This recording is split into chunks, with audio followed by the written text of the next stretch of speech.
Hello, நீங்கள் எல்லோரும் நல்லா இருப்பீங்க அப்படின்னு கர்த்தருக்குள்ளே நான் விசுவாசிக்கிறேன். ஸோ இன்றைக்கி முத்தெடுக்கவா 2025க்கான 3வது தேர்வு நம்ம எழுத போகிறோம்.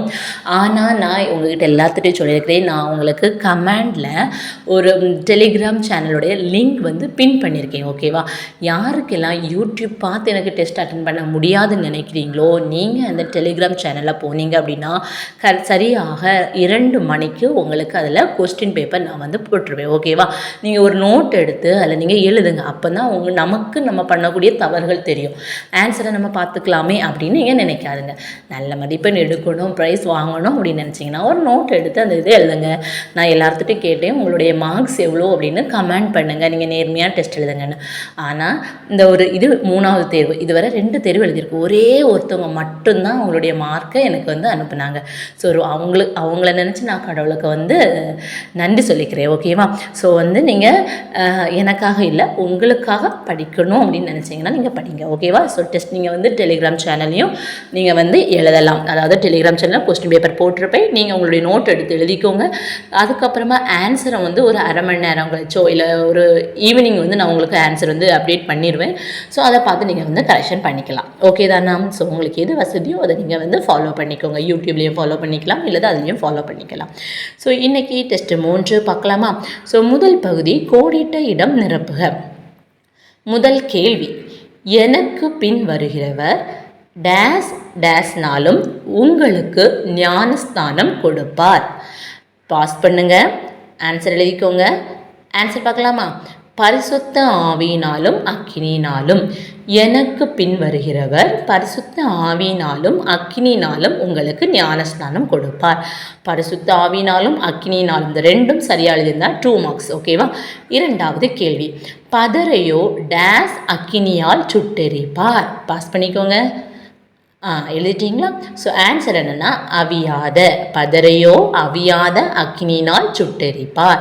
இதுக்கு 1 மார்க். ஸோ இந்த கோடிட்டிடம் சரியாக எழுதியிருந்தீங்கன்னா உங்களுக்கு 3 மார்க். ஓகேவா? நெக்ஸ்ட் பகுதிக்கு போயிடலாம். சரியான விடையை தேர்ந்தெடு. முதல் கேள்வி, இயேசு யோவானால் ஞான ஸ்நானம் பெற எங்கிருந்து வந்தார்?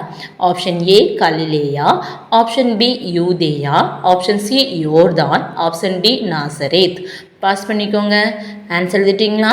ஸோ ஆன்சர் என்னென்னா கலிலேயா. இயேசு யோவானால் ஞானஸ்தானம் பெற கலிலேயாவிலிருந்து வந்தார். 1 மார்க்.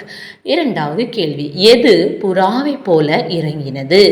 ஆப்ஷன் ஏ பரிசுத்த ஆவி, ஆப்ஷன் பி தேவ ஆவி, ஆப்ஷன் சி பிதா, ஆப்ஷன் டி ஏ மற்றும் பி. பாஸ் பண்ணிக்கோங்க. எழுதிட்டிங்களா? ஸோ ஆன்சர் என்னென்னா தேவ ஆவி. தேவ ஆவி புறாவை போல இறங்கினது. இந்த 2ம் சரியாக இருந்ததுன்னா உங்களுக்கு 2 மதிப்பெண். நெக்ஸ்ட்டு 3வது பகுதி, பொறுத்துக. கோதுமை, கிளவேர், இடங்கொடு, அக்கினி. உங்களுடைய வலதுபுறம் மரம், நீதி, களஞ்சியம், கோடரி. ஸோ உங்களுக்கு ஸ்க்ரீனில் வரும்னு நினைக்கிறேன். நீங்கள் பாஸ் பண்ணுங்கள். ஸோ அதற்கு சரியான பதிலை நீங்கள் பொறுத்துங்க. சரியா? பாஸ் பண்ணிவிட்டு பொறுத்துங்க. அதனுடைய ஆன்சர் நம்ம பார்த்துடலாம். கோதுமை, களஞ்சியம். வேர், வேர் என்னது? கோடரி வைக்கப்பட்டிருக்குது. அப்போ வேர், கோடரி. இடங்கொடு, நீதி. அக்கினி, மரம். சரியா? இந்த 4ம் சரியாக இருந்தால் 4 மதிப்பெண்கள். நெக்ஸ்ட் 4வது பகுதி, சரியா தவறா?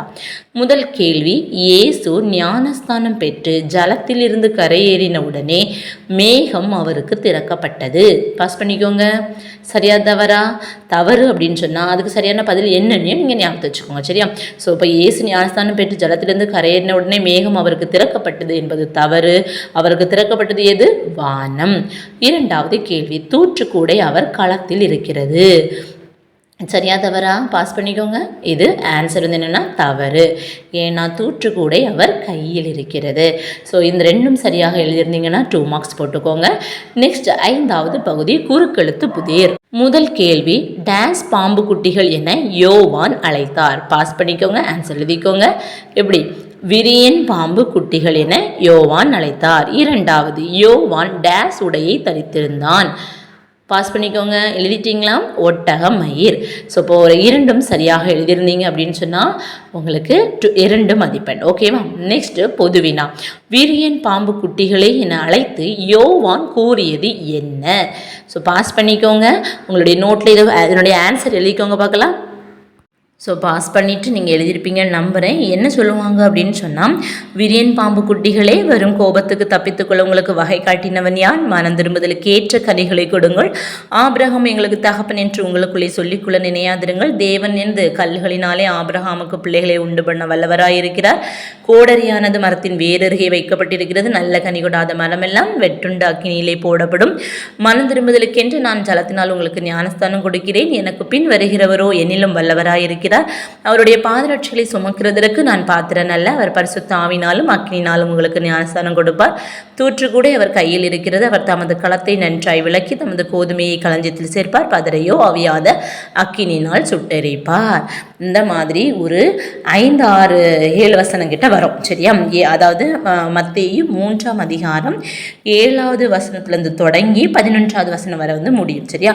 ஸோ இந்த மாதிரி இதை நீங்கள் சரியாக எழுதியிருந்தீங்க அப்படின்னு சொன்னால் நீங்கள் உங்களுக்கு 12 மார்க்கு கொடுத்துக்கோங்க. இல்லை இதில் ஏதாவது பாயிண்ட்ஸ் விட்டுருந்தீங்க அப்படின்னு சொன்னால் உங்களுடைய மனசாட்சிக்கு ஏற்ற மாதிரி நீங்கள் வந்து உங்களுக்கு மதிப்பெண்களை கொடுத்துக்கலாம். சரியா? ஸோ இதெல்லாம் கூட்டி பார்த்தா உங்களுக்கு 25 மதிப்பெண்கள் வரும். ஸோ உங்களுக்கு எவ்வளோ மதிப்பெண் வந்து நீங்கள் டெலிகிராம்லேயும் சொல்லலாம். அப்படி இல்லைன்னு சொன்னால் இந்த கமெண்ட்ஸ்லேயும் மென்ஷன் பண்ணலாம். ஓகேவா? So thank you. இன்னும் அடுத்த ஒரு தேர்வில் நம்ம சந்திக்கலாம். ஓகேவா?